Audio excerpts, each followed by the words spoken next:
I will call us back to order for our final session, which personally I'm very excited about. So thank you to all of you who have hung in here for the day and to those online as well.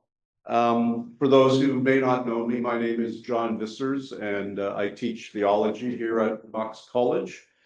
And it's a real pleasure for me to be able to host or chair this panel discussion on this book, which is a new book, Tradition and Tension, the Presbyterian Church in Canada, 1945 to 1985, by our friend and colleague, the former president of the society, Stuart Macdonald. And reference has already been made to the fact that Stuart just retired at the end of June from his position here at Knox College. This book came out in June. And the thing that I like most about the book, I've read it twice now, but what I love most about the book is that it was released on June the 10th of 2025, which was 100 years to the day that the United Church was founded. So I don't know if McGill Queens did that on purpose, but at any rate, I just think that's a lovely I love when publishers and organizations do that sort of thing. But it is a history of the Presbyterian Church in Canada from 1945 to 1985. You'll have an opportunity to ask Stuart perhaps why those dates. So we're going to proceed as follows. We have three distinguished panelists, and I'm really pleased that they've agreed to do this, really from other sectors of the Canadian church history side of things. So our three panelists, or our three presenters, are Professor Phyllis Airhart, who taught for many years at Emmanuel College, is really a senior church historian in Canada, senior historian of Christianity, and most recently, a few years ago, published really now the definitive history of the United Church, called A Church with the Soul of a Nation. And also a really great book, which I have read more than once. So welcome, Phyllis. Thank you for doing that. Phyllis is a member of the society and comes regularly, so we welcome her here to this role. Professor Gordon Heath, Dr. Gordon Heath, is professor of history, church history at McMaster Divinity College, where he's been since 1999, I believe. 04. 04, okay. Right, okay. So he's really one of the preeminent historians in the Baptist tradition, Convention Baptist of Ontario and Quebec, Canadian Baptists, and has written a fair bit about that, and has also written a good deal about the role of Christianity in churches in the world wars, for which he's well known. Our third panelist, we hope, is going to appear, but he's stuck in traffic. He may or may not arrive, and that's Professor Alan Hayes, professor of church history at Wycliffe College here at the Toronto School of Theology, and one of Canada's preeminent historians of the Anglican tradition. So we have a United Church historian, a Baptist historian, and an Anglican historian. And Stuart, of course, is really one of our most preeminent and senior scholars of the Canadian Presbyterian tradition. So I think this is going to be a very rich hour or so that we're going to have together. Each of our presenters will take a few minutes to present their review of the book, their comments, and then we'll invite Stuart, who will have a few minutes to say a few things in response, and then we'll open it up to, they may want to talk amongst themselves and we can listen in, but we also have other important historians, and all of you here in the room may want to ask questions. The last thing I'll say, in case I do not say it at the end, this book can be purchased today for 30% off, which means $26.30. 60 cents. 60 cents, I'm sorry. So, see, far be it from a Dutch guy to rob a Scottish guy at 30 cents. But it's available, and so you can get it at a deep discount, is what I'm saying. Phyllis, each of the presenters is going to speak from here to make it easier, and then when we get to the conversation, we'll pass the mic around. Phyllis.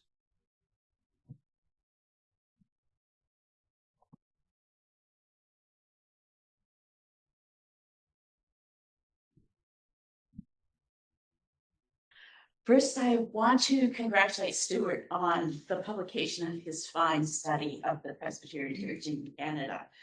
Over the years, we've had some glimpses of what was on the way, and I'm glad to be part of this celebration of its arrival.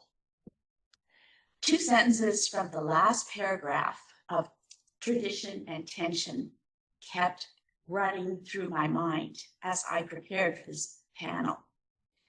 Things worked until they no longer did. Those sentences could sum up some of the organizational dynamics that I have observed in my study of the United Church of Canada and with my more recent work on the impact of the ecumenical movement on North American Protestantism, and specifically on these two denominations. Why did the same things go wrong in so many different places at around the same time? The speed of developments was astonishing. Being a witness to how remarkably fast our world has changed since the beginning of the year 2025 has given me a new appreciation of how stunned church leaders likely felt as they saw the Christian internationalism of the early 20th century dissolve in the acids of liberal democracy and anti-colonialism after 1945. But ironically, some of the initiatives intended to meet that moment contributed to the dynamic that Stuart names in his title, the tensions that were sometimes more troublesome within traditions than between them. In their efforts to promote ecumenism, whether through cooperation, restructuring, or organic union, did ecumenical initiatives end up building bridges to nowhere? Did ecumenical Protestant denominations, those often referred to as mainstream Protestantism, stop working in this period? If so, why? There's no one reason, but Stuart's fine book identifies some contributing factors. The book's title sums up the difficulties of the Presbyterian Church in coming to terms with its prospects in a changing Canada. I detected not only similarities with the United Church in the responses, but the influence of other ecumenical relationships, notably the World Council of Churches and what was then the World Alliance of Reformed Churches, but also the Canadian Council of Churches and even the National Council of Churches of Christ in the USA, what we refer to as the NCC. Tradition and Tension is organized around four themes, the first of which is church extension in a changing Canada. The Presbyterian Church was among the denominations whose future during the 1950s seemed brighter than it had been before the war.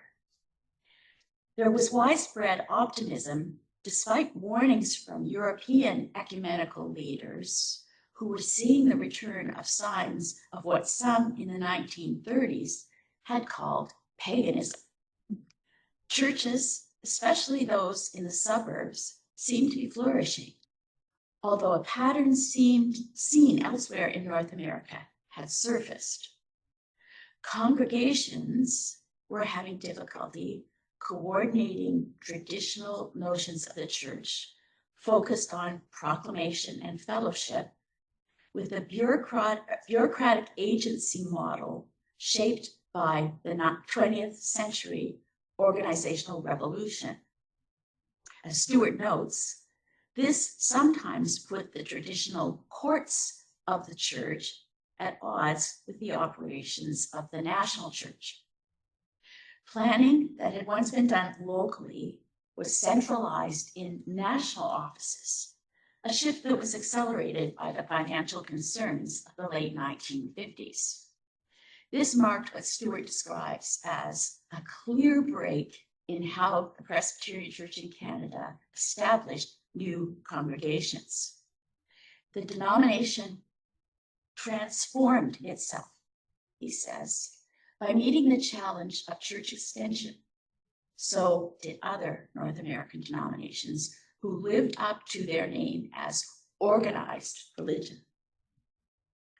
Calls for restructuring soon followed, driven by studies that warned that the administrative cost of running a national office with current levels of funding was unsustainable. Yet the underlying administrative problems persisted, despite the analysis of outside management consultants that concluded in 1959 that the Presbyterian Church was facing a state of emergency. More congresses, for example, the Congress of Concern, and reports, for example, Life and Mission Project, LAMP, in 1969, and the Ross Report on Recruitment in 1970 followed. Their criticism, he suggests, not always supported with evidence. I have my own files of similar reports and recommendations dating from about the same time, some conducted by the United Church's own staff and volunteers, others by consultants that were drawing similar conclusions. In the case of the United Church, outside consultants were hired even while the number of church executives was increasing. And both denominations had access to resources from ecumenical bodies that were issuing studies on the same issues. And I have PDF scans from the World Council in Geneva, the archives there, the Canadian Council of Churches, very similar reports on these types of issues. Ecumenism divided as well as united confessional families. Alongside ecumenical collaboration to meet the challenges of rapid social change, denominational identity remained an issue that Stuart identifies as his second theme. The Presbyterian Church in Canada was shaped by what it was not. It was not the United Church of Canada. The specter of 1925 and the threats of organic union hung over discussions of ecumenism after the formation of the World Council of Churches in 1948. Even other forms of cooperation were suspect. The Presbyterian Church was one of the denominations that saw tensions heighten after the New Delhi Assembly of the World Council of Churches in 1961. Suspicious not only of the merger with the International Missionary Council, but more openness to Eastern Orthodox participation. In a pamphlet on the ecumenical movement published the following year, W. Stanford Reed, among the most persistent critics of ecumenism, asked rhetorically, "Is it a sin to be a Presbyterian?" Reed warned of the implications for missions, cautioning that it was most of all in our overseas work that the church unionist emphasis was strong. Perhaps Reed had a point. The years leading up to the merger in 1961 coincided with the shift from missions, plural, to mission, with the latter directed to the world, and even targeting places like Canada, where Christianity was familiar, not only in places where it was not. Post-colonial realities were setting in, and the shift from Christendom to global Christianity in the new post-world world order was on display at New Delhi. Stuart paints a rather scathing picture of dueling approaches to denominational identity and mission, contending that, quote, "It was no longer clear that there was a denominational consensus, as there had been earlier, in terms of what Canadian Presbyterians stood for and what they had to offer."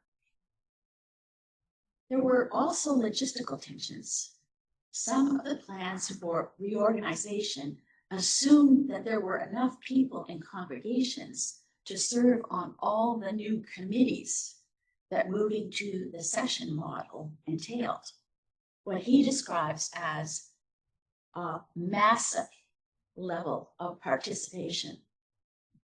It crossed my mind to wonder whether the need for more elders to serve on session was a tacit motive for ordaining women as elders, if not ministers, although recruitment of male candidates was becoming a problem too. The place of women, Stuart's third theme, provides a glimpse of the complications of what he describes as the Presbyterian system of hierarchy of courts, in tension with a national office that had been duct taped onto the General Assembly. The fourth theme is theology and worship. Here again, I was struck by the anti-ecumenism as a persistent cause of conflict, while noting the parallels between the Presbyterian calls for a radical church more deeply rooted in the faith, for example, Joe McClelland and Stuart Coles, and those in other denominations, in the case of the United Church, Donald Mathers and Douglas John Hall, to name two. And controversy over the statement of faith, the order of service, and the hymn book sound very familiar. I also found it interesting that Stuart wondered if one of the factors for more acceptance of change by the end of the period under consideration was that many were looking outside the denomination for resources. He writes, ecumenically minded Presbyterians looked to the World Council of Churches, as well as partners in other denominations. Evangelical Presbyterians looked to the vibrant and growing neo-evangelical movement. In introducing his study, Stuart suggested that a fifth theme might have been considered: foreign missions. The question I have is, why not? I wish he had, because it would have helped me answer a question that keeps coming up in my own research. How is the transformation of the missionary enterprise after 1945 connected to the changing fortunes of ecumenical Protestantism in Canada? Why things no longer worked? What is the connection? Is there one?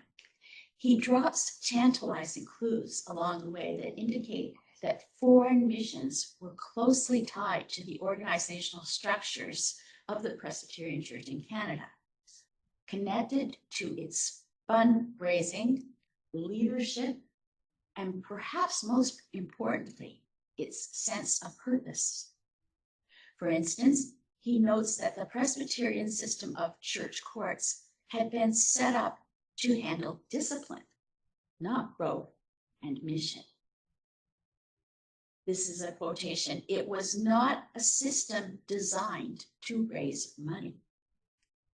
It was missions, both home and foreign, that had necessitated that different structure.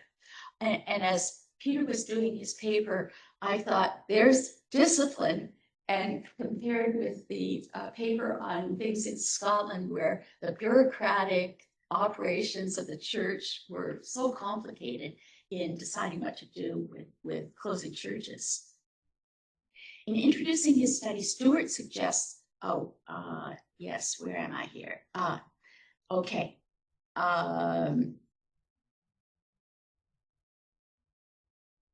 In the interest of time, I moved some paragraphs on the history of the modern ecumenical movement, which grew out of what was primarily a gathering of missionary societies from the Western world in Edinburgh in 1910. Suffice it to say here that tensions dating back decades resurfaced after that merger of 1961. And coincided with the rise of evangelicalism as well. Foreign missions were undercut by colonial liberation movements, and Christian internationalism was replaced by liberal democracy as the new universalism. Pluralism emerged as a challenge in this new context. For more of that analysis, you'll have to wait and see if I can figure out how it fits in my chapter that is due on Tuesday, that I'm supposed to be sending to John Vissers on Tuesday. That's what I'm working on. Stuart's study of the Presbyterian Church in Canada expanded my thinking about the uncoupling of Christianity and culture in Canada as the realities of post-Christendom Canada set in. To the two sentences from the final paragraph that I quoted at the beginning, I will conclude by adding his third and final one. Things worked until they no longer did. Adapting to a different Canada, one that is post-Christian and post-Christendom, remains a challenge. And so it remains for other ecumenical Protestant denominations as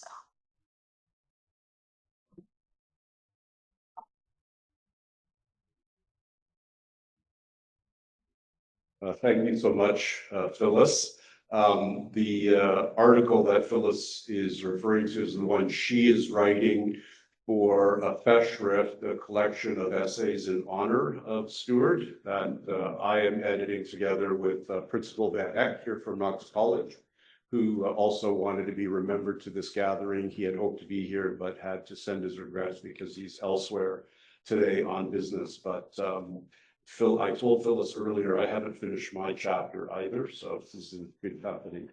Welcome, Alan. So it's nice to have you here. You were introduced in absentia, but nice to have you here. I'm going to ask Gordon to come forward and give his response, and then Alan.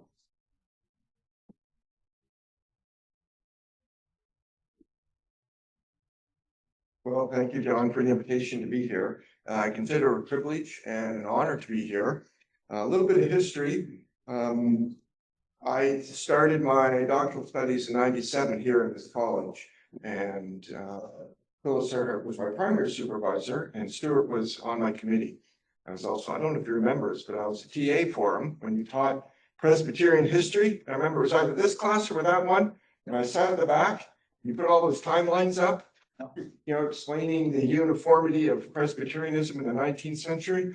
And I was so lost. I thought I'm in the wrong career. I have no idea what you're talking about.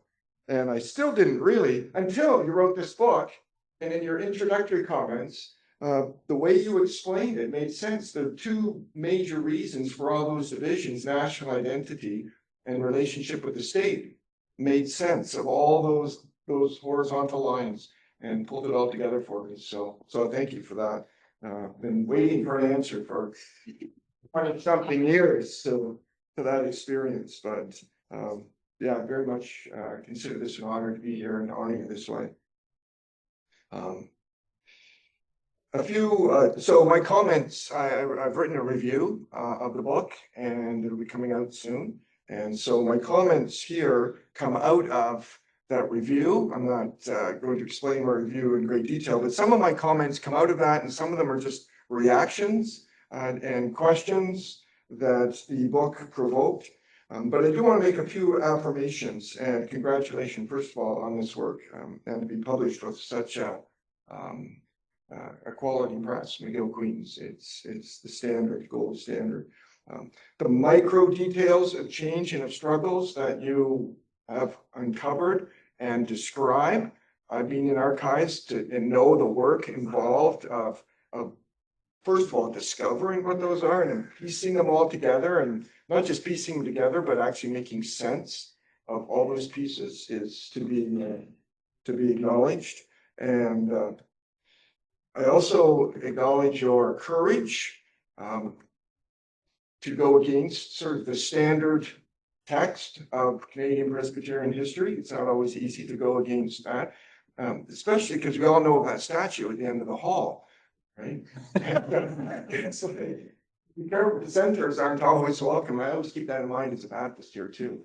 Just which no, I was treated very well as a Baptist, but yeah, it takes courage to go against a dominant voice and a narrative that is shaped, and yet you encounter in a very gracious way, and in a clear way, some of the narrative of, was the denomination, you haven't read the book yet, the narrative of the denomination really was struggling and on a downward trajectory. This is sort of a shorthand explanation. But you argue differently, that actually there was agency, there was optimism, there was a very real and successful recovery of the Presbyterian Church in Canada. And so you provide, I think, a convincing argument for that. And finally, just one of my early affirmations is you encourage thinking in trajectories. In the classroom, I try to get students to see what decisions establish trajectories and to think in terms of trajectories. And you do that. And one of the whole arguments of your book is the decisions made in 45 to 85 charted the course for the next 40 years. It continued to chart the course. And I think that's a very helpful way of trying to understand these decisions and their impact. So I have a few questions and comments and reflections. A few at the beginning are tied to my Baptist identity, so I'm reading this as a Baptist, but then they move, one is an intersection of some of my research, and then a few are just some questions or comments, things that arose. Now you may not think this, but as I'm reading your history of the 20s and 30s and 40s, I'm reading this as a Convention Baptist of Ontario and Quebec, and looking at it as a very similar time. Your denomination and my denomination have a horrible 20s. Like we split, the Baptists split, as horrible public debate in the 20s, and eventually there's a split in 27. I think 77 churches are disfellowship. That's what Baptists do. We just say you're not one of us anymore. Oops, we're not one of us anymore. And so our numbers are just chopped and severely, and tensions and struggles, and so reading your work is in parallel experience. Like, how does an organization recover? And I think you provide a very helpful way of recognizing how denominations can recover, also recover not just organizationally and financially, but trauma, like the difficulty of divisions between families and churches and parishes and all of that. And that's the Baptist experience from the 20s. One thing that really struck me was your comment on the memories of the 20s, and Phyllis, you referenced this as well, that there's this fear of union or fear of that happening again to us on the defensive. It's in the DNA of the denomination. And I've often argued, as others have, it's in the DNA of the BCOQ, my denomination, to not have serious discussions because we're afraid of the 20s again, right? And so your fear is discussion of union, our fear is a discussion of anything support. We're just afraid. And so it's this notion of memory, how memory plays itself out in a denomination, and you're still living that memory. And I think that's an important part of your work. In terms of theology, very similar to this Baptist experience of our denomination, the splits. It seems like, and as I read your work, it's still not clear totally why a third, shorthand, a third didn't go and 2/3 did. Was it theologically driven? Was it commitment to reform? Was it an evangelical or conservative versus liberal? All of that dynamic. And in our denomination, it was more clear it was an expulsion of the fundamentalists because they were being too unruly, but they felt that there was liberalism and a big master. And so it's this theological tension playing itself out, and undercurrents that are there. And I hope to have a chance to talk to you maybe here about, you mentioned theology quite a few times. You talk about theology was renewed and revived. You mentioned evangelical, neo-orthodox, conservative, liberal. These are all undercurrents that are there, playing itself out in who supports what and what overtures I learned a lot about Presbyterian structures by the way of reading your book. There are overtures. We don't have overtures. We have resolutions and this kind of stuff. But so just the undercurrents, the theological undercurrents between conservative, liberal, or whatever language you want to use or term to use. And so, and what is playing out in some of these situations? We, even today, even in our denomination, we're still trying to figure out even the terms and how these things play themselves out. But maybe if we get to a point where we can ask a question, just how are some of these things, like, is this a liberal, is this conservative, this is evangelical, or what's really going on here? Because there certainly are theological undercurrents there that are being manifested, but to hear more about that, I think would be insightful. But maybe it's wise not to comment on that. I don't, but you're retiring, so you can say whatever you want. So those are some of the sort of the things that I was thinking about in terms of reflecting on how similar the Presbyterian experience was in the 20s and after in recovery, but still some of the same narratives playing out today, the liberal, the conservative, the middle, all of that playing out. And so one area where your book intersected with my research at the beginnings, but my research didn't go as far as yours. I look at national vision, just getting a book to a publisher now. It's in the publisher's hands, looking at the imperial vision of the churches, the rise and decline of that from the 1880s to the 1950s. And now in the 1880s, it's a very strong imperial vision, tied to national vision. By the 1950s, that's pretty much gone in some ways, at least in the public discourse. But I'm curious how the national vision of Presbyterianism tied to, I think Brian already talked about it, and that Anglo-Saxon vision.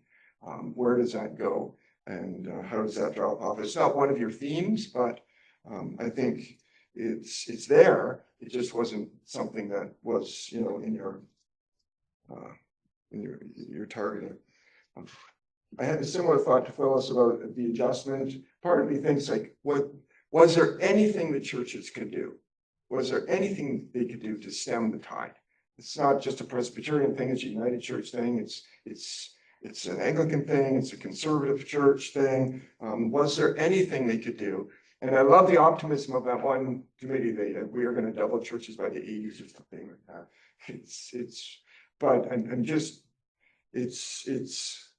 You sometimes think of church history and like, if only they had made this decision, or if only they had made that decision. I'm not sure they could have made any right decision in one sense, because this is a whole Western civilization phenomenon, not just a Presbyterian thing. Two final quick comments, things that arose and got me thinking about possible questions. How you do a great job on liberty of conscience and how that was improperly applied, and then you get right into the weeds of the legalities of it, and that's super helpful. And then the conclusion and how that opened up opportunities and support for issues of women in ministry. I'm curious if that idea of conscience became sort of part of the DNA of the Presbyterians and how that played out in contemporary issues of dissent. I'm just curious about that. This doesn't have to be addressed today, but just is that sort of what people appeal to back, like that's what we understand conscience to be, and this is how it plays out today. And then my last comment is your retirement plans. You chose not to go past 1985 because of your own personal experience. I'm curious how that would have shaped, like if you had gone to 2025, like how that would have shaped your understanding of those events. The downside is you'd have to write history about your boss, your colleagues, your movement, all those things. And so you wisely chose not to. But on the other hand, you've got insider information and content. And so how that would, but now that you're retiring, we hope you get, tradition attentions 2.0. From 85 to 2025. But anyway, thank you so much. It's a privilege to be able to address you in this manner and to congratulate you on this book. Thank you.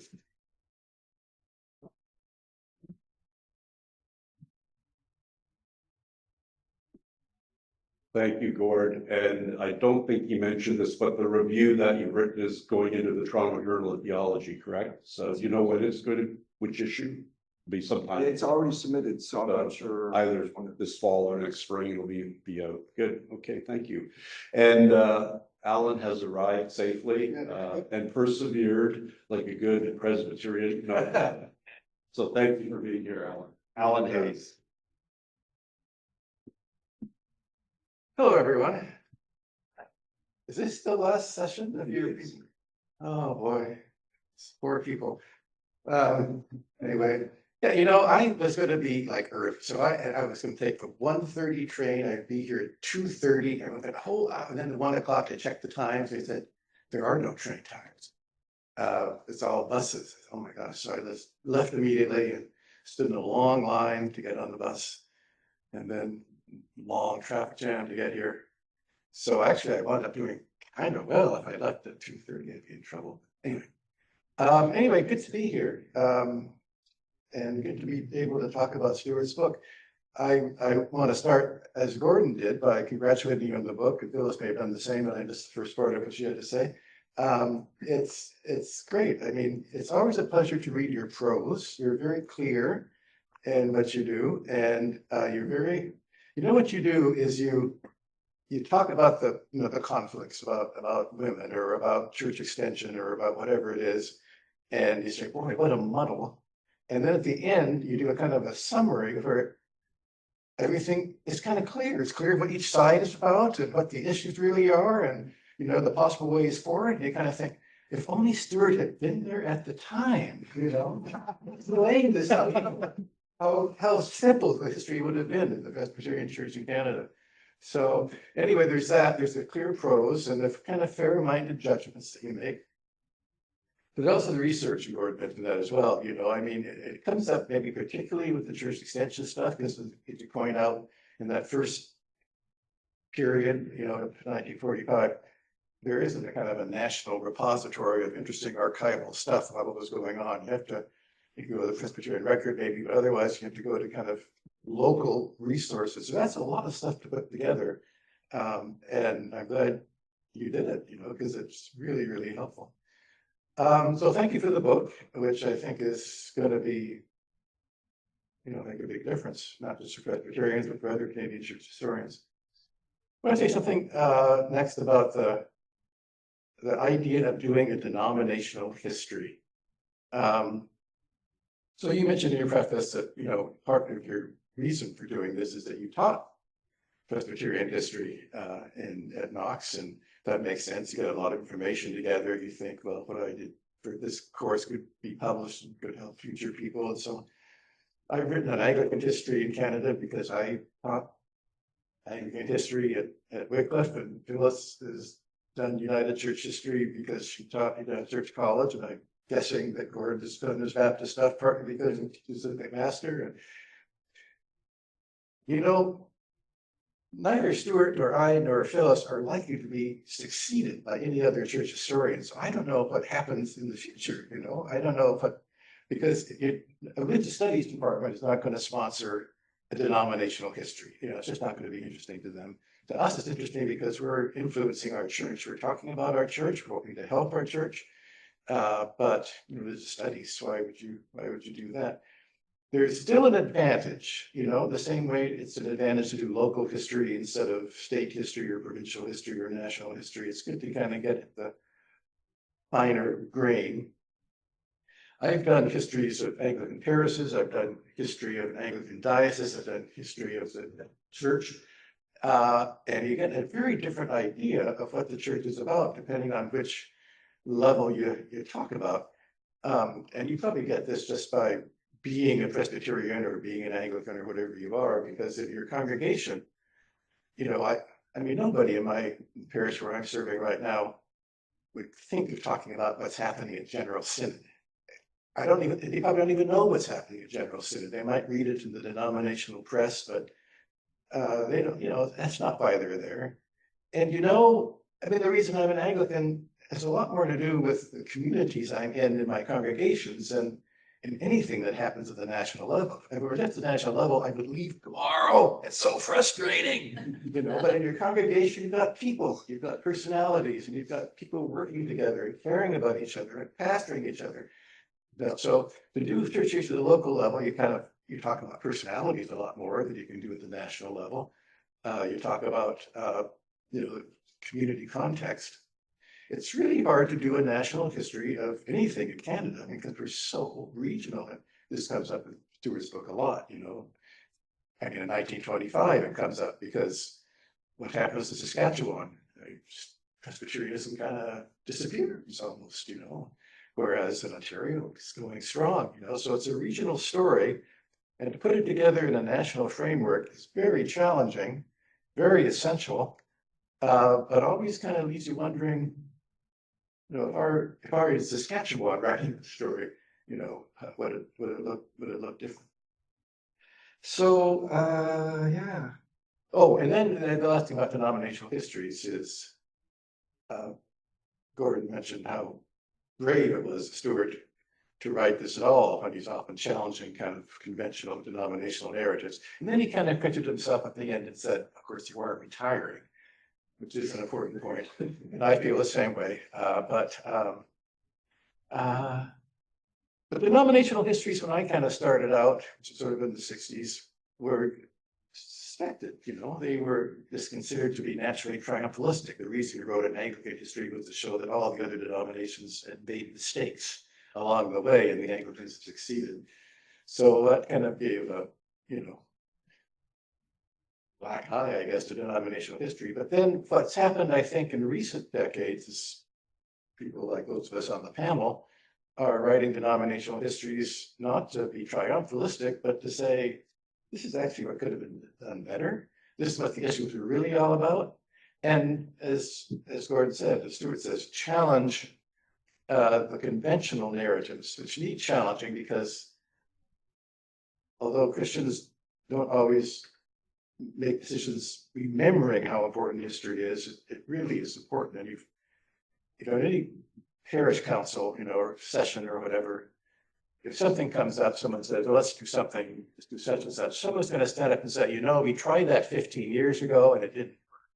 Or we tried it 45 years ago and it didn't work. And well, here's an historical reason for not doing it.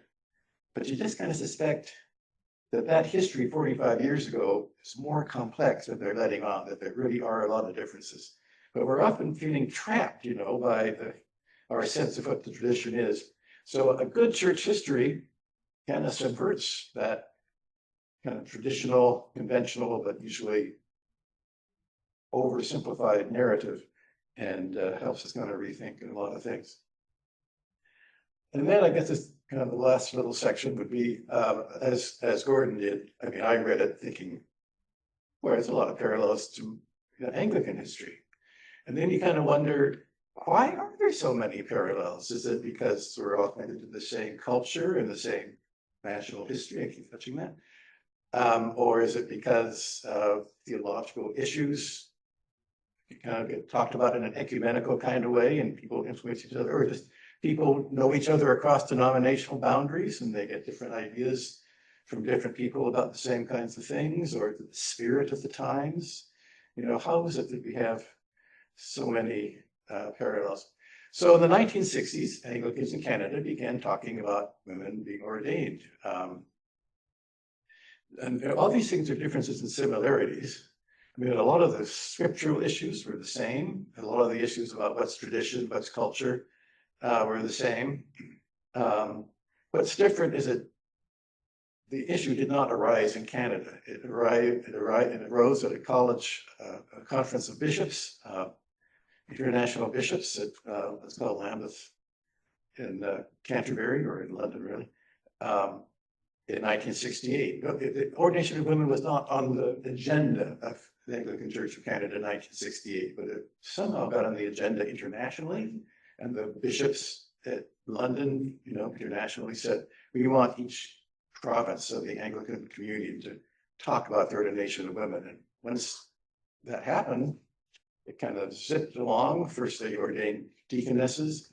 and to decide which deaconesses were and weren't ordained, and you had to look at the letters that they received when they were either commissioned or ordained to see what the language was to decide whether they'd been ordained or commissioned, but anyway. And then they decided that they had, and it was the same kind of thing of the Barrier Act, we had this thing where you couldn't make a change in doctrine unless it was reviewed 3 years later at the next General Synod, so I had to go through that kind of process to be talked about by the dioceses. So a very similar kind of process. We did it a bit later, but then we didn't have the, buyer's remorse, in 1979 about maybe we shouldn't have done that after all. It just kind of went on. Another thing is liturgy. We were revising liturgies around the same time you guys were, I guess. I guess we're all Presbyterians. And the same kind of things came up. First of all, you wanted to modernize, but some people didn't. And then you wanted to, make it more culturally accommodated a bit, or some people didn't. But there was also this thing of doing better scholarship, liturgical scholarship. And, you look back now on the liturgical scholarship of the 1960s and you say, boy, that's out of date. No one would say that now. But at the time, people said, yeah, this is true. The Roman Catholic Archbishop of Toronto years ago, Cardinal Carter, he had his favorite joke. I've heard this from other sources, but his favorite joke was, what's the difference between a liturgist and a terrorist? And the answer was, you can negotiate with a terrorist.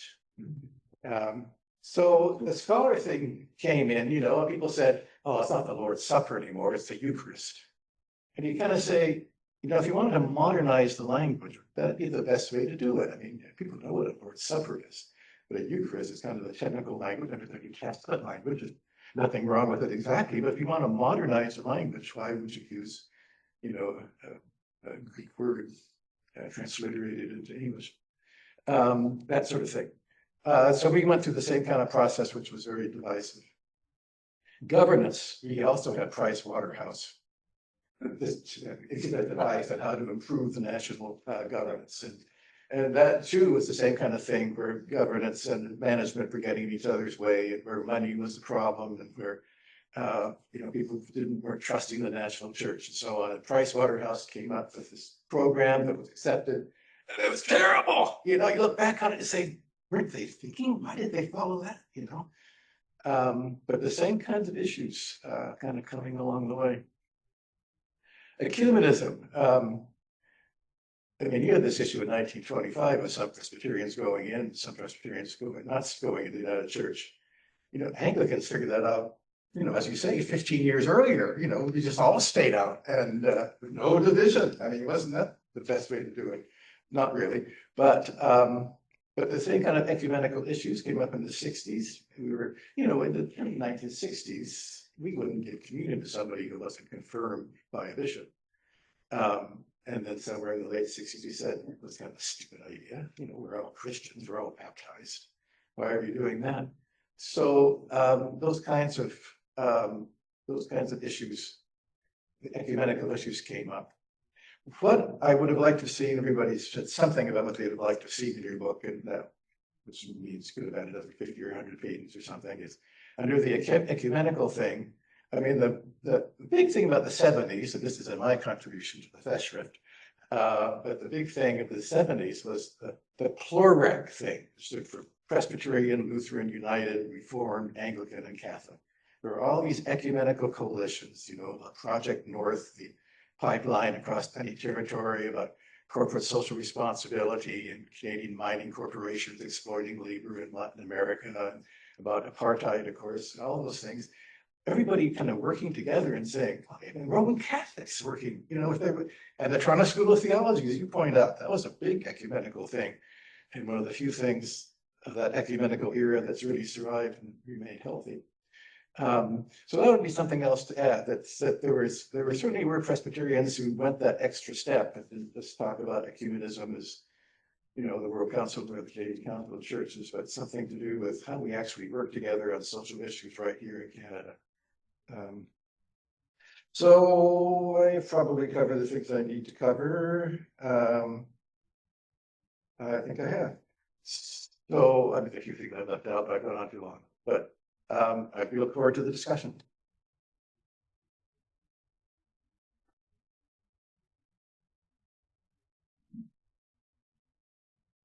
Thank you, Alan. And we will now turn it over to the author to make some responses.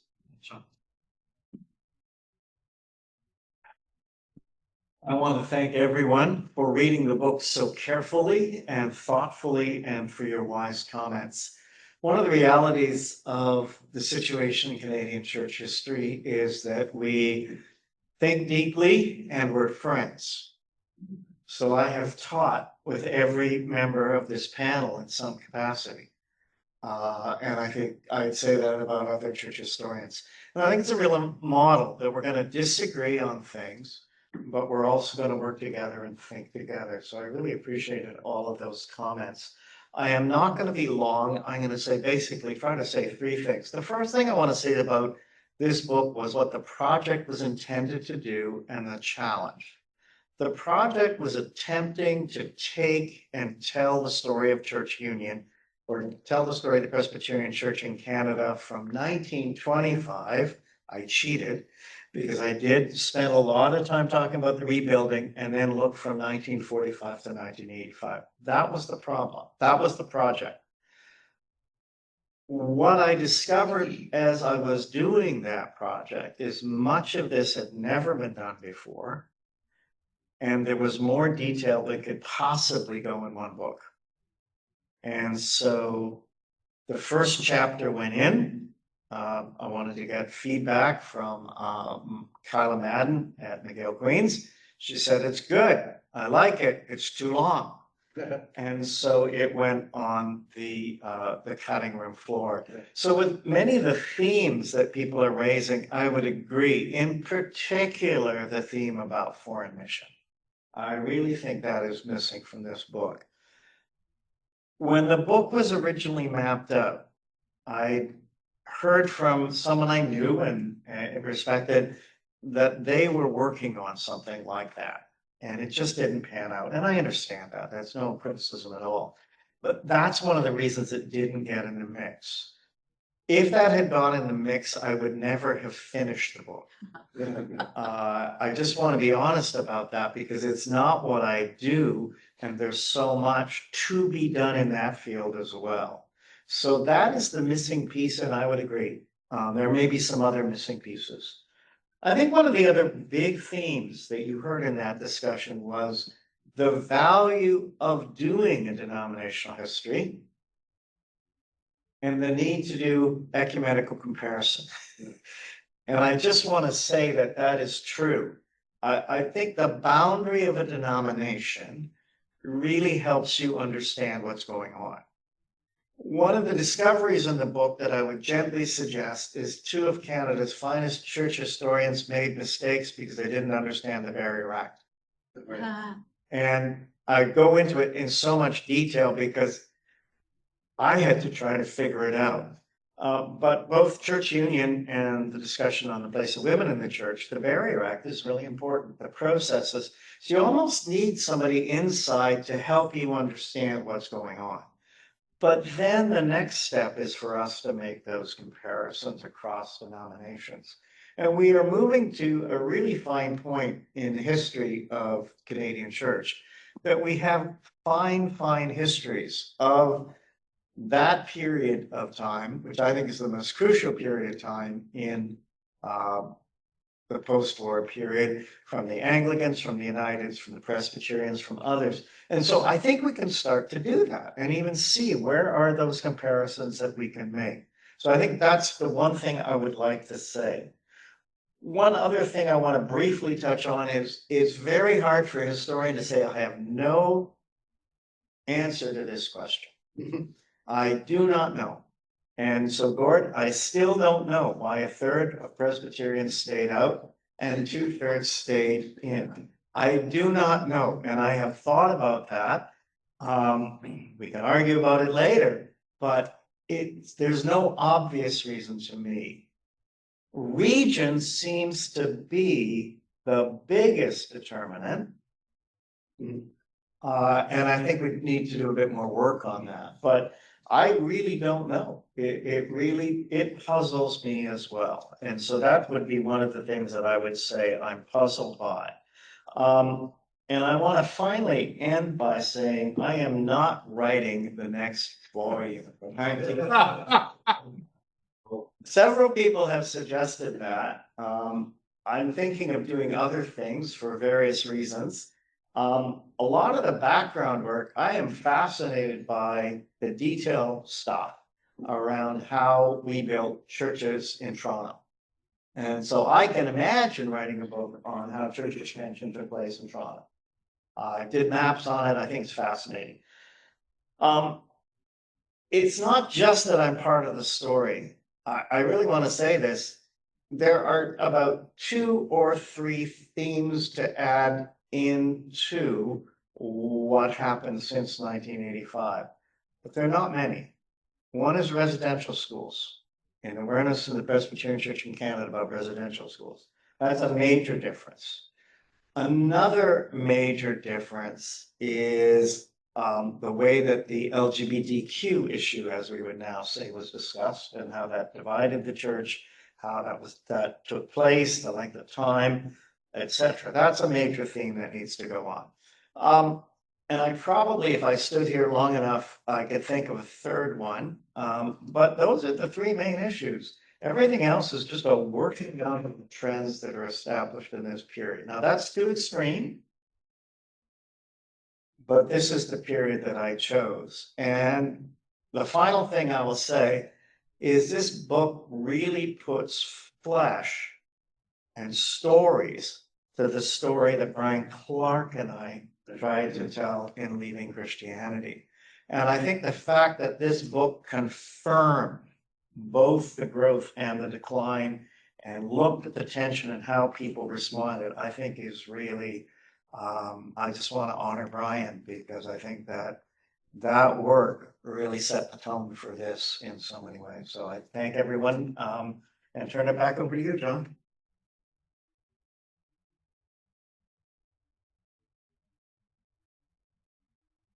Okay, we have about 20 minutes or so till we need to conclude. And I think what I'll ask is if any of the panelists want to say anything further, and then we'll open it up to questions from the rest of the group. I just want to add my own one thing that really has provoked my thinking about the book, and you won't be surprised by this, Stuart. It's a very positive thing. I think your book provides a really interesting basis for someone like me who's interested in the history of theology and the development of theology to think about the nature and the function and the development of doctrine in Canadian Presbyterianism, maybe as a lens onto how even mainline Protestantism handles that, because I don't think we think clearly about how doctrine changes for the reasons for which it changes. And I think your book provides just this fabulous, rich narrative and detail that provides a basis for that kind of theological reflection. So thank you for that from my perspective. And that's actually going to be my chapter in your Fethram, at least the beginning on it. So anyone from the panel want to say anything further? You're okay? Okay, I think that can throw it open to questions from the group. It's late in the afternoon, I know. And also, Jasmine, you're watching the screen, are you? Okay. Yes. Anyway, really appreciated and enjoyed the book, Stuart. If I just may make a brief question. My favorite part of the book was, I think maybe it was the preface, you said that if nothing else came out of the book, your children would understand their dad a little bit more, which I actually really appreciated because I thought it was a very personal book, and just kind of knowing you a little bit and hearing your voice as I was reading, and finding myself maybe in some places. So I really appreciated that. Our mutual friend Rick Horst and I often have this conversation. You know, if we were alive at the time of union, which way would we have gone? He's Presbyterian, and he says that he would have gone to the United Church. I'm United Church, and I would have stayed Presbyterian. What do you think is the essence of being Presbyterian? And if you lived 100 years earlier and you were on the faculty of Knox College in 1925, what would you have done? So the essence, thank you. The essence of being Presbyterian for me is being rooted in the Reformation creeds and being rooted in the Bible. So it's that really that stream that we walk in. And so that's really important to me. And I would still say that that's it. After that, it gets into some other things and style of worship and things like that. But that to me is really the essence of it. It's hard to imagine. I know if I was in Saskatchewan in 1925, I know where I would have gone. Ontario would have been harder. And I think it's so easy to imagine where the denominations have gone subsequently to make that decision. One of Phyllis Airhart's great contributions has been to make the point that the caricature of the United Church of Canada as a denomination without theology that emerged in those debates was not true, but that has stuck with the United Church. Now, you may disagree with United Church theology at any particular point, and fair game, we can have those conversations. I am grateful that we did not end up in the Presbyterian Church in Canada with some of the confessions of faith we were looking at in 1966, because they would have been exactly the kind of thing that people sometimes blame the United Church of Canada for, their very much existential theology. And so the traditions are so parallel. I think more important, and thank you for picking up on that line in the preface, I think what's more important is recognizing the world that we lost. I was raised in Christendom. Everyone that I knew was a Christian by identity, even if they didn't go to church. They at least could tell you, well, we're Anglican, we just don't go, or whatever, or Presbyterian. My children did not grow up in that. And so I think trying to explain that transition was that was an important part of the book. And because it is hard to explain that now. And I think going back to leaving Christianity for 1 second, I think the most significant graph in the book, I keep saying this, is the one where we show how the United Church of Canada, what their potential for growth should have been, given the number of baptisms and the loss of that generation in the 1960s, which has just continued. And the graphs for the Anglicans and the Presbyterians are pretty similar. The Baptists just didn't do well. Sorry, Gord. Convention Baptists, yeah, they fumbled it, but they did okay. They didn't grow. All of which is to say, I don't know, but for me, the essence of Presbyterian is that rooted in the Reformation creeds and Bible.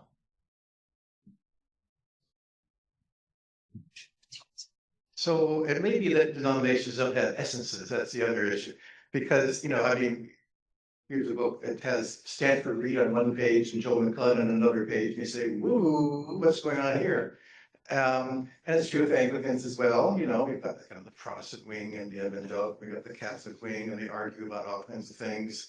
Nothing usually terribly important, but they argue, and it's a little like the kind of fraternal arguing, and I think sometimes what binds a denomination together is the internal arguing. Yep. You're arguing with friends, and the arguments don't need to divide. They can just kind of make you, more canny or more careful or something like that. And you begin to like your denominational brand of arguing or your denominational topics of arguing or something like that. So in a way, it's not an essence, but if there's an essence, the essence is the contesting of identities, which I think you wrote a book on, the contesting of identities.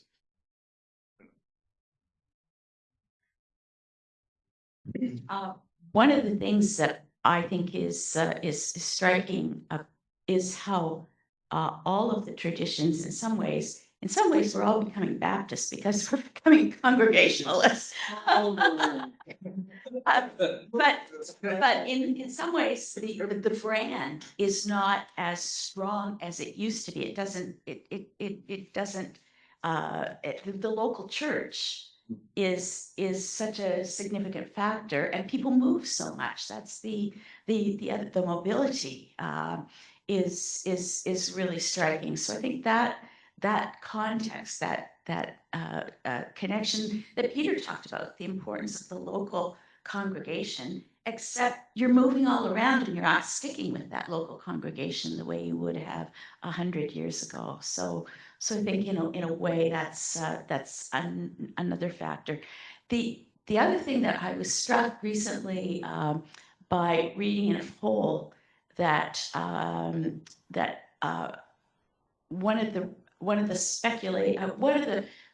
factors, why are there so many people when you give them a poll, they say, well, none, I'm unaffiliated, and they've got a list and they maybe don't recognize anything. Ryan Burge actually wrote recently that he's wondering if one of the reasons why people say I'm none is they see Protestant and they have no idea what a Protestant is anymore, which goes back to Stuart's point about Christendom, because we just don't have that connection in our minds with the culture that was there previously. I'll say I teach our Baptist history and polity class, and 15, 20 students a year. And it's striking how many are training to be Baptist ministers who are not there because of theology, who are there because of open opportunity, chance to be a pastor, or they're already working in the church and they're required to take the course and to learn Baptist history and polity. But it's not this deeply rooted conviction of Reformation creeds and history, and it's very fluid. And so my generation, or my vintage, as my chiropractor calls me, my vintage, is denominations matter. But my kids' denominations, they could go to 3 or 4 different denominations and it won't matter. And so I think that even raises the question of denominational history. So that really matters to me, but I'm not sure it really matters to others. And because what's more important is following Jesus, serving in the church, using my gifts, those kinds of things. And it happens to be Baptist for the ones I'm training, but they could become United Church or Anglican or whatever. I'm wondering, there may be other questions, but I wanted to sort of layer another question on top of sort of, because it's such an interesting discussion. And that is whether, I think of Presbyterianism, the Presbyterian Church in Canada, you can think about it as a denomination. And when I think about it as a denomination, what I think about, of course, is a modern sort of phenomenological description of what a denomination is. But if I think about the Presbyterian tradition, that goes deeper and earlier than a denomination. And I'm wondering, so when I look at the national structures, of course, of Anglicans, Uniteds, and Presbyterians, and even Baptists, like their national offices all look the same, right? These different traditions, their national offices are identical. That's denominationalism, accompanied by the fact that denominationalism is built on tolerationism, right? That we no longer believe we're right and everything else is wrong. So that kind of modern bureaucratization together with the kind of pluralism, to what extent is that what we're seeing the death of, and Christendom as part of that? But underneath are still some, I don't know that essence is the right word, but sort of identifiable marks of traditions that still matter. So a hint on one of the things in the book to watch for, the pictures of the national office of the PCC, because to me, that's kind of the height of them forming that identity when they get a modern office building in the suburbs. That was a big moment because they've been scattered throughout downtown Toronto. So I'm agreeing with you. And we get to that point and it doesn't work anymore.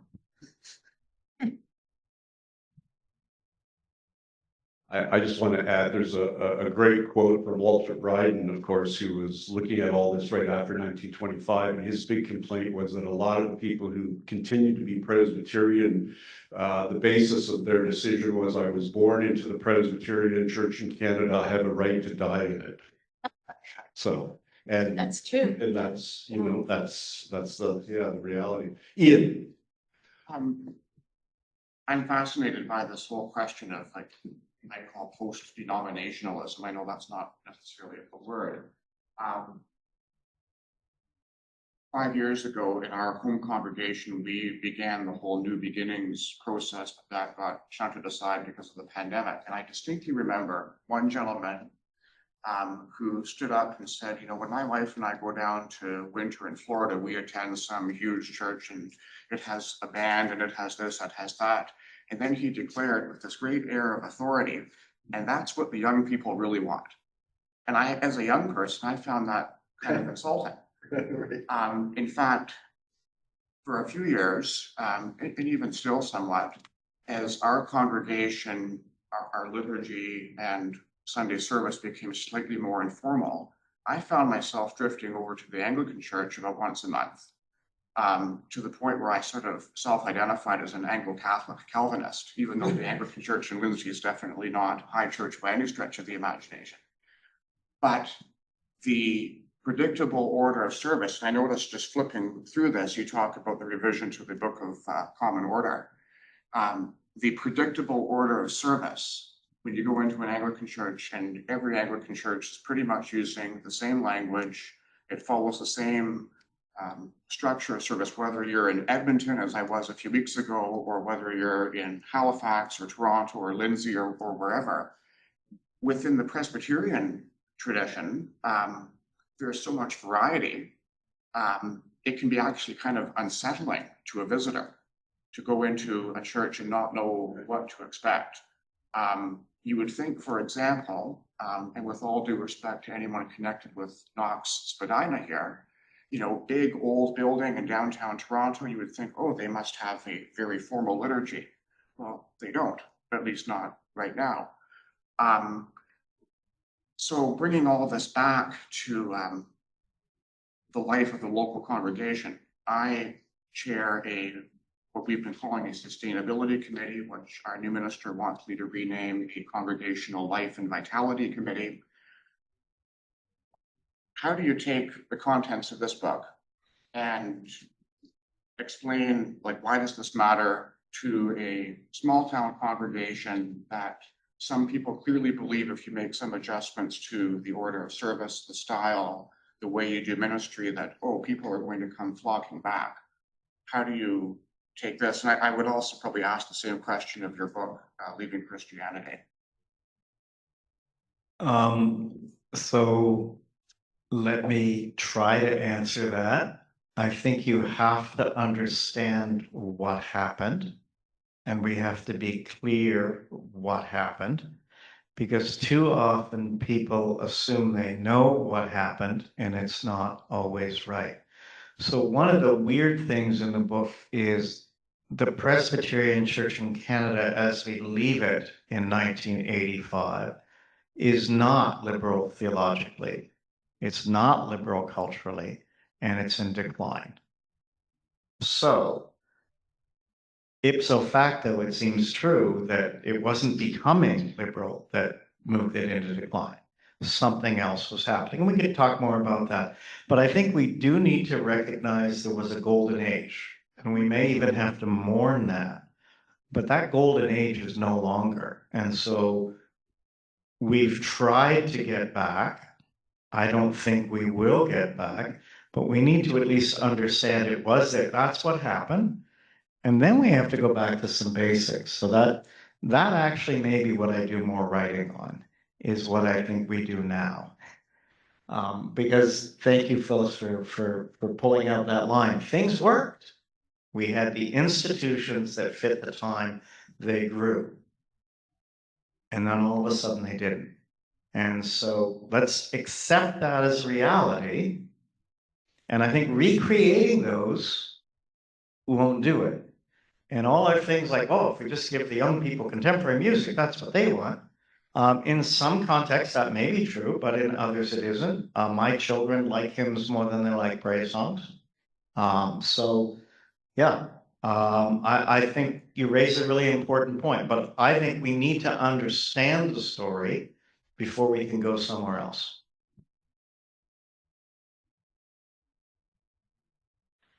And I think we have to remember that in a way, it was the 1950s that were the aberration, because there were a lot of concerns in the 1920s and 30s about the decline of church membership, a lot of discussions about the demise of Christianity, and what I kept coming across, and it's in my ideas file, maybe someday I'll do something about it, but references by some pretty prominent theologians in the 20s and 30s about the rise of paganism. They saw the culture moving in directions that were pre-Christendom in a lot of ways, and were quite nervous about secular humanism, not Christian humanism, but real concerns about the rise of secular humanism by John Dewey and others. Reinhold Niebuhr was having a big debate. Georgia Harkness, there were a lot of concerns. Paul Tillich wrote a book, reissued a section of it called The End of Protestantism, and that's before the 1950s. But then that happened, and then things changed. It was almost the reverse. Things didn't work until they did. I mean, it's the reverse of those two sentences. Robert, are you ending us, or you have a question? I have a question. Okay. So when you're at the General Assembly, John Congram said something to the effect that the identity of the PCC was to be conservative but not fundamentalist. And I've sometimes thought that for a long time the identity of the PCC was to be not the United Church. But I do wonder if, especially now as the two will be even sharing a building, if the PCC needs to figure out what exactly its unique niche or subculture is in the surrounding society, like what makes it different.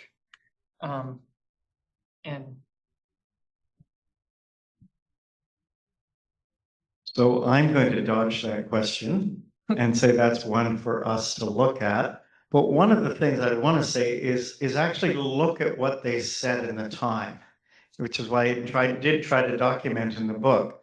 And they really did see themselves as being the Reformed Church in Canada.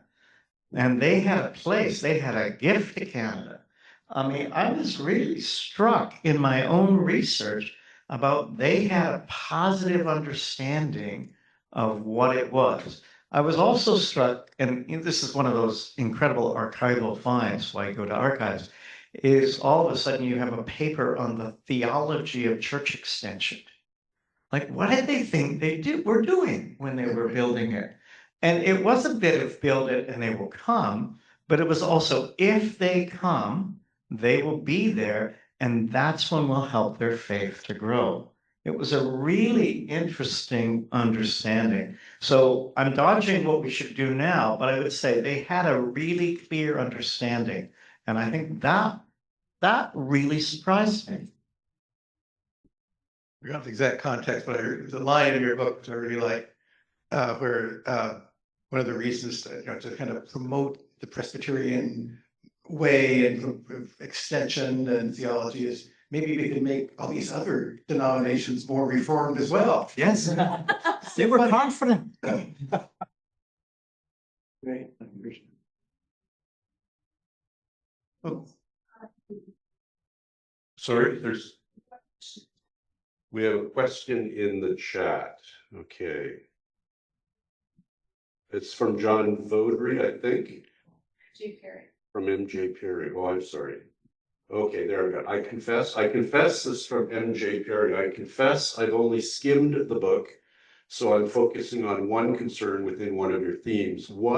Is the corporate concern with denominational integrity, identity, while at the same time desiring ecumenical collaboration, frequently around causes, many mentioned today, that in the denomination losing sight of the people and their needs, that they lose that ability to reach the common people who comprise the church to respond to their needs in a Christ-like manner, so that they hear and experience a reason to stay in the pews and return Christ's love. That's for you, Stuart. That's a long question, and MJ, I'll do my best to answer it here, and we can follow up later.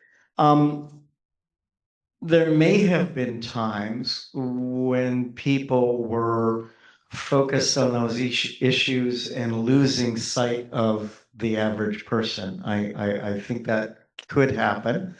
I also think there was, in different ways, as the divisions became clearer, both those on the evangelical wing and those on the ecumenical wing were looking at their own partnerships and their own networks, I think, as giving resources to help people. So I think both sides of the church were still trying to connect. The one thing, and some of my colleagues have mentioned this, the challenge of writing a denominational history is how do you talk about people in the pews? So you talk about all these things, but I mean, the church camps still went on. They nurtured faith. People did stuff. They went to worship. They got married. The church, for all that people were excited about it, a lot of people were still happy. But they were realizing they were lesser of them as we went through the period. So, MJ, that's the best I can do at this time of the night. Well, friends, I think we need to respect the time, and we are just at 5 o'clock. So please join me in thanking not only Stuart for writing such a wonderful book, but also for our panelists for a rich, deep, and what I consider to be a conversation filled with wisdom and insight and grace. So thank you so much.